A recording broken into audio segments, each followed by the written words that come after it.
నమస్తే. జియో 29 గురించి మాట్లాడేందుకు మనతో పాటు హరి ఉన్నారు. బ్రదర్ ఏంది మరోసారి మళ్ళా 29 రద్దు చేయాలంటూ తెరపైకి తీసుకొస్తా ఉన్నారు. ఏం చెప్తారు? నమస్తే అండి. ఈరోజు ఇక్కడ రావడానికి రీజన్ మీటింగు రేపు హైకోర్టులో జియో 29 మీద జడ్జిమెంట్ ఉందని. అండ్ ఒకసారి ప్రభుత్వానికి మరియు మా నిరుద్యోగుల తరపున ఒక మెసేజ్ ఏంటంటే, ఒకవేళ కోర్టు ముట్టికాయలు ఏకముందే ప్రభుత్వానికి కూడా మేము ఒకటే మాట చెప్తున్నాము. మీరు ఇంకొకసారి ఆలోచన చేసి జియో 29 రద్దు చేయమని చెప్తున్నాము. ఒకవేళ కోర్టు కనుక రద్దు చేసిందంటే మాత్రం దాని పూర్తి బాధ్యత ప్రభుత్వం భరించాలి. ప్రభుత్వమే ఇనిషియేట్ తీసుకోవాలని అనుకుంటున్నాము. ఎందుకంటే జియో 29 అనేది రూల్ ఆఫ్ రిజర్వేషన్కు విరుద్ధము. ఎస్సీ ఎస్టీ బడుగు బలైన వర్గాలందరికీ అన్యాయం జరిగింది. ఎందుకంటే నేను ఒక ఎస్టీ కేటగిరీ, నాకు ఒక 70 మార్క్స్ వచ్చింది. నేను ఓపెన్ కేటగిరీలో సెలెక్ట్ కావాలి.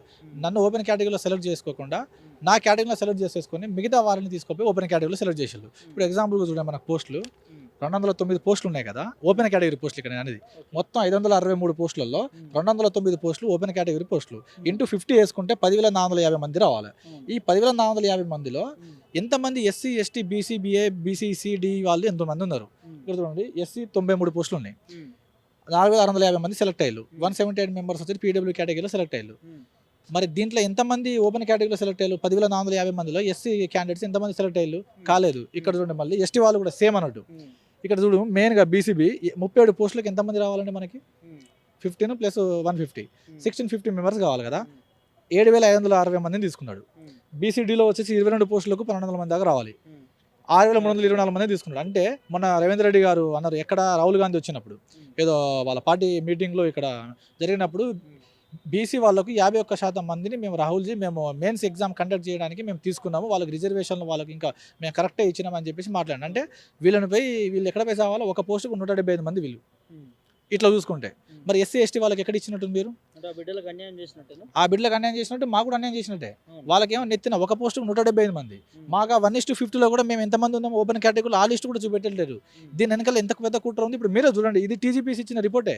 అంటే ఏ కేటగిరీలో ఎంతమంది పోటీ పడుతుందని కూడా ఒక వేరే పేపర్ ఉంది. బట్ మేము ఏం చేసినామంటే దీంట్లో ఎందుకు ఇవ్వలేదని మేము మెన్షన్ చేసినాం అన్నట్టు. కాబట్టి ఇప్పటికి కూడా మేము ఒకటే అంటున్నాం, ప్రభుత్వాన్ని దీని గురించి ఆలోచించి ప్రభుత్వము ఇంకొకసారి పునరాలోచించేసి కోర్టు మొట్టికాయలు పెట్టక ముందుకే, రేపు జడ్జిమెంట్ రాక ముందుకే మీరు ఒకసారి పొద్దున్న రివ్యూ చేసి, ఆల్రెడీ ఇప్పుడు జీవో నెంబర్ 16 పైన జడ్జిమెంట్ వచ్చింది, ఇది చెల్లదు అని చెప్పేసి మొన్న కాంట్రాక్ట్ బేసిక్ ఉద్యోగాల విషయంలో రిజర్వేషన్ రూల్ ఆఫ్ రిజర్వేషన్ విషయంలో హైకోర్టు ఇప్పుడే రద్దు చేసింది. కాబట్టి మేము కూడా ప్రభుత్వానికి విన్నవిస్తున్నాము, దయచేసి మీరు ఒంటెత్తు పొగడలు పోకుండా, మీరు వాళ్ళ మాట వీళ్ళ మాట వినకుండా, మీరు ఎవరో మిమ్మల్ని మొత్తం రాంగ్ గైడెన్స్ చేస్తున్నారు సార్, మీరు ఆ విషయాలు కూడా పట్టించుకోకుండా ఇప్పటికి కూడా మాట్లాడుతున్నాము. కంపల్సరీ చెప్తున్నాము, ఎవరు ఇనిషియేట్ మీరు ఎవరేం చేయకండి. మీరు చెప్పిందే మేము అన్నాము, మీరు చెప్పిందే మేము విన్నాము ఇన్ని రోజులు. మా వెనకాల వాళ్ళు ఉన్నారు వీళ్ళు ఉన్నారు అని అన్ని ముచ్చట్లు కాదు సార్. తప్పకుండా మీరు రేపు ఒకసారి ఇనిషియేట్ తీసుకోండి, చర్చించండి, దీని మీద రివ్యూ చేయండి. అసలు జడ్జిమెంట్ వస్తే ఎట్లుంటుంది, ఎట్లా ఫేవర్ వస్తే ఎట్లుంటుంది, రాకపోతే ఎట్లుంటుంది, ఏం చేస్తే వీళ్ళకి న్యాయం జరుగుతుంది అనే దాని మీద చర్చించండి అని చెప్పేసి మేము కోరుకుంటాం. దీని వెనుక 29 వెనుక నిజంగా ప్రభుత్వం బడుగు బలహీన వర్గాలు కుట్ర చేస్తుందని అనుకోవచ్చు? తప్పకుండా కదా అన్నప్పుడు. ఇప్పుడు గత ప్రభుత్వం జియో 55 ఉన్నప్పుడు 503 పోస్టులకు మేము ఆ ప్రభుత్వం వెళ్ళిపోయిన తర్వాత ఈ ప్రభుత్వం వచ్చినప్పుడు ఏమన్నది, కోర్టు కేసులో ఉన్నప్పుడు వీరు సుప్రీంకోర్టుకి వెళ్ళేసి మేము రీ ఎగ్జామినేషన్ పెట్టుకుంటాం కానీ రీ నోటిఫికేషన్ ఏమని చెప్పిండు లాజిక్.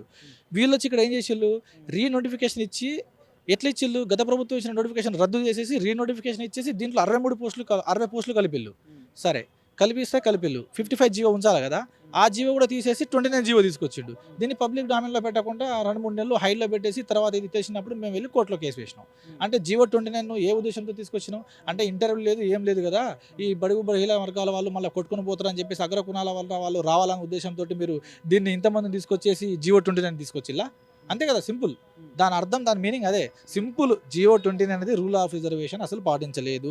ఎస్సీ ఎస్టీ వాళ్ళు ఎంతమంది సెలెక్ట్ అయ్యారు మెయిన్స్ అనేది కాదు, ఒక లిస్ట్ కూడా ఇవ్వలేదు. ఇది కోర్టు కూడా అడిగింది మొన్న జడ్జిమెంట్. మన ముందు ఎగ్జామ్ ముందు 19వ తారీఖు జరిగినప్పుడు ప్లస్ 14వ తారీఖు జడ్జిమెంట్ వచ్చే ముందు రోజు కూడా బెంచ్ మీదకి వచ్చినప్పుడు కూడా ప్రభుత్వ అధికారులను ప్రభుత్వ అడ్వకేట్లను అడిగినప్పుడు మేము ఎగ్జామినేషన్ తర్వాత మేము కమిటీ పెట్టినాం సార్, ఆ కమిటీ ఇచ్చే రిపోర్ట్ మీకు సబ్మిట్ చేస్తాము అని చెప్పేసి అన్నారు. మరి ఇంతవరకు ఎప్పుడు సబ్మిట్ చేసిళ్ళు, ఎంతమంది సెలెక్ట్ అయ్యే విషయం ఇవ్వాలి కదా డేటా, అది ఇప్పటి వరకు రావట్లేదు. అంటే మరి ఇక్కడ మనం మీరు ఈ అంశం మాట్లాడిన తర్వాత ఎందుకు ఎస్టీ ఎస్టీ బిడ్డలకే అన్యాయం చేయాలి? అంటే వాళ్ళు ఉన్నత స్థాయికి వెళ్ళకూడదా? అంటే ఆ వర్గాన్ని ఎందుకు చిన్న చూపు చూడాలి ఇక్కడ ముఖ్యమంత్రి కావచ్చు, ప్రభుత్వం కావచ్చు? ఇప్పుడు వాళ్ళే అందరూ, ఒకవైపు రాహుల్ గాంధీ గారు రాజ్యాంగాన్ని పట్టుకొని మేము ఎవరిని అన్యాయం చేయట్లేము, మేము రాజ్యాంగ స్ఫూర్తి రాజ్యాంగాన్ని కాపాడుతున్నామని అంటున్నారు. ఇక్కడేమో కొంతమంది వ్యక్తుల్ని అడ్డం పెట్టుకుని చట్టాలు తయారు చేసి వాళ్ళని చేతిలో పెట్టుకుని ఏదో ఒక లూప్ హోల్ తోటి వాళ్ళు మేనేజ్ చేసేసుకుంటారు. తప్పే కదా. ఇప్పుడు అన్యాయం జరుగుతుంది అందరికీ తెలుస్తుంది. ఇప్పుడు అట్లా అన్యాయం జరగకపోతే ఇప్పుడు హైకోర్టు ఎందుకు రద్దు చేస్తారండి జీవో విషయంలో?